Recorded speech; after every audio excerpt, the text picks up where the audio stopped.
Hey guys, Ash here coming at you today in King Athur Legends Rise. Welcome to the video. Send some love, some positive vibes your way, especially if you need them out there today. Today is a sponsored video. Thank you so much to King Athur Legends Rise for making this video possible. I have a download link if you want to support me, the channel, and the game in the description below. I also have a clan that I'm still waiting to kick players from right now. I tend to kick the least active, and we have two very unactive players in our clan.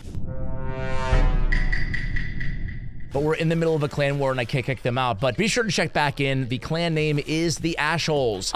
Today's video, I'm gonna rank straight up the top 10 most powerful heroes in the game. Two quick disclaimers though. Disclaimer number one is, it's just gonna depend on what you need, right? There is no definitive top 10 champions. Some are support, some are damage, some are control, some are healing, buffers, whatever, right? So it's just gonna depend. These are just my personal picks for top 10. Moreover, I'm looking at this, I'm about 3 months in or so to the game. So I'm looking at it from a progression standpoint. I'm certainly not the most endgame player in the game. These are just the 10 heroes that help me progress in the game. So this is going to be a different tier list or ranking than you would see probably to the just endgame, most endgame content out there in the game. All right, guys, let's jump into it. I want to start out with actually the only epic on the list today. Now, I do probably have a bunch of honorable mentions. Maybe I'll mention some of them along the way.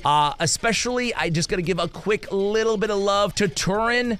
She's probably one of my favorites. Let me say Kay, Cormac, and Turin are probably my three big honorables, right? Anguish as well, right? They're all great in their own ways. Clementine is also really solid. Arthur even is pretty solid. Sarah, so I could keep going forever, baby. But I'm gonna stick with Rosier. She is number 10 on the list. Great dots. Her flame relic especially is very, very strong. She's probably my most used for single target damage. Probably my most used epic out there in the game. A big fan. Drain, tons of damage, healing as well. Dots, and she looks just incredible as well. So she's my favorite DPS, single target rare in the game, and she's by far my most used rare, with all apologies to Turin, who I kind of upgraded, but I still use her a lot though. All right, let's go into number 9. Okay, so number 9 is actually a hero that I saw ranked very low on tier list. By the way, there's a lot of tier lists out there. The one that I use, or the one that I kind of resonates with me the most, I would say, is from ayumilove.net. If you guys are curious and want to check that out, go ahead and do so. But either way, all the tier lists have this guy ranked pretty low, and I am actually a big fan. It took me a while to actually invest in him, but man, Lancelot is an absolute beast. You can pair him with an Anguish as well, or Rosier rather as well, or Anguish for that matter. Great speed lead. He has AoE free, so some control in his kit as well, and a lot of damage over time, a lot of dots. You'll be impressed and surprised with the damage this guy can put out. He's definitely a pleasant surprise for me after hearing pretty negative things about him overall out there in the zeitgeist. Let's move on to number 8. So number 8 strikes me as a legendary who people either love her or they hate her. I think she had an early banner in the game. I love Guinevere. I hear that she really tails off in the end game. Any end game players out there have a strong opinion on that, go ahead and let me know. But for where I am in the game, not just against Crom, but for shields, for survivability, and actually really good damage from this champion, I'm a big fan. I only have one of her Storm Relic here, but I gotta say, Storm Relic is great whenever I need it. She's a go-to for me. She's nice and tanky again, survivability with that nice damage as well. So I'll get at least progression. I rank her top 10. She's coming in here at number 8. Number 7 on our list is gonna be Anya. So another hero that I actually slept on for a while. I pulled her early on. I think one of my first summoning videos, and a lot of you guys in the comments were like, dude, Ash, you gotta start using her, because I think I admitted that I hadn't been a lot. And I find this game, maybe you're with me, maybe not, but I find that sometimes you just, with all the different relics, right, with all the different use cases, different combinations, sometimes you just sit on heroes for a while and then you finally invest and you're like, whoa, what was I doing? Now, Anya is definitely one of the best endgame heroes out there in the game as well. She gets insanely good with chivalry. She brings counterattack. She's a great damage booster, right? She brings a lot to the table. Increase attack. She has crit rate increase as well. She has the increase buff durations. She's removing debuffs, so just all around great support and damage escalator for your team. I definitely slept on her. You guys should not do the same. And number 6 is another one that I slept on, and it's Gillian, or Gillian rather.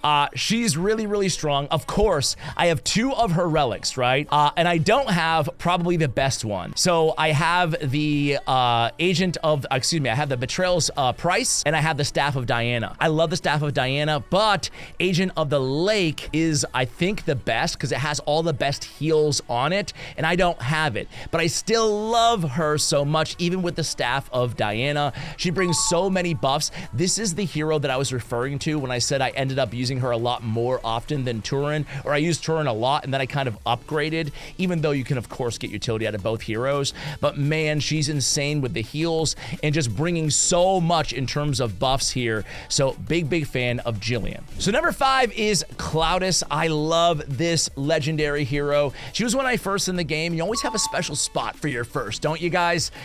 She's a beast, right? She brings a lot to the table. I only have her Dragon Slayer's bow relic. Great control. She brings confusion. She has this nasty AoE on a 2 vigor. It's an AoE ×2. Reduce attack gauge. A lot of control, a lot of damage. She also grants each ally attack speed increase for 2 turns. So I really love her. She's a nice blend of a little bit of control and damage, and I leaned on her heavily, and I still do actually, so she comes in at number 5. Number 4 is going to be Sigrun.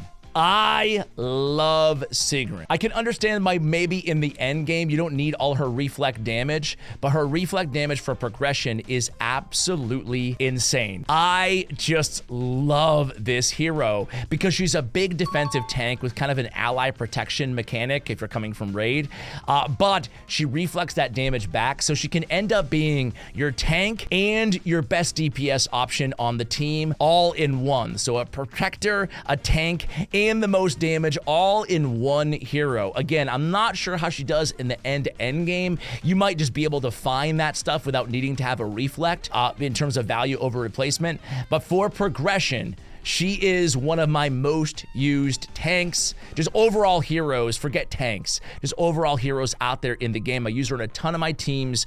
Value over replacement, when I put Sigrun in, I notice good things happen almost always. So at number 3, we have a tie.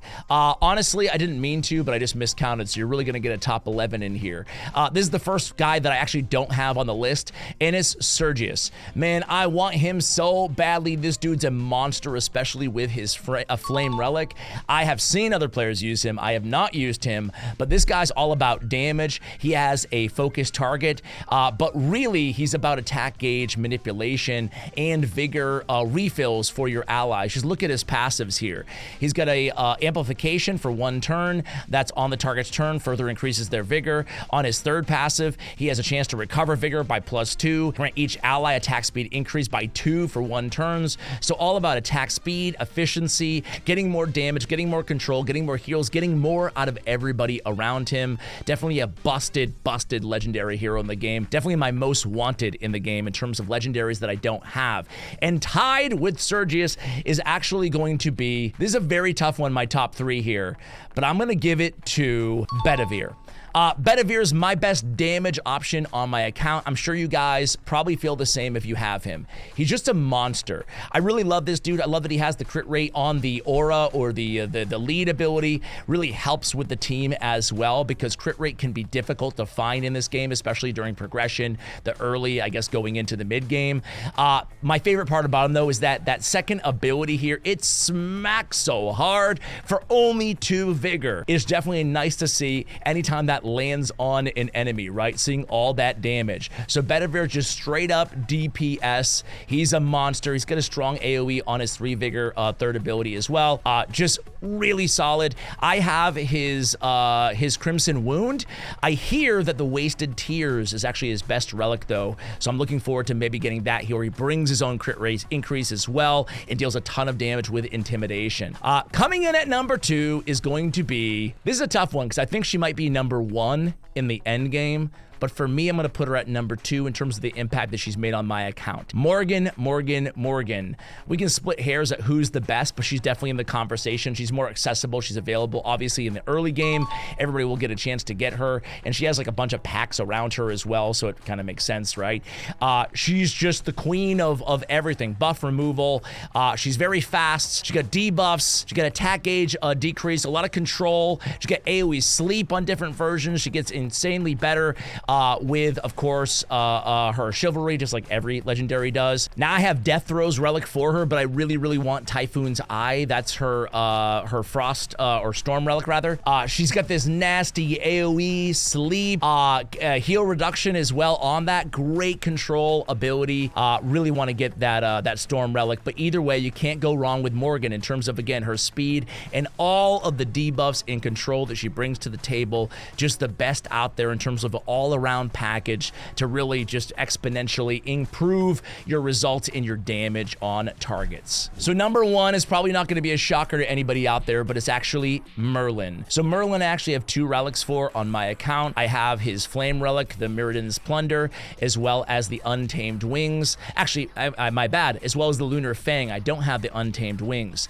But man, Merlin is the king of control. He's got a lot of freeze in his kit. It's not a 100% chance, but it's very good. He's got heals as well. He can deal some damage, at least in progression. And he's the only reviver in the game. There are some like very individual revivers who can only revive certain heroes, but Merlin just has a straight up AoE revive that is so insanely valuable. If your run is kind of failing, obviously, because everybody's dead, Merlin can pick them back up. That's been a huge help to me, especially when trying to clear stages for the very first time. So again, control, heals, buffs, and a revive all in one hero. I use him everywhere in the game. So there it is, guys. Those are my top 10 choices, along with some honorable mentions on the rares to start the video. Who did I snub on the list that you have? Who do you disagree with or agree with? Who has helped you out of these 10 plus heroes that we included on the list? Let me know in the comments below, and thanks again to King Athur Legends Rise for making this video possible. Thank you guys for watching till the end, and as always, take care, guys.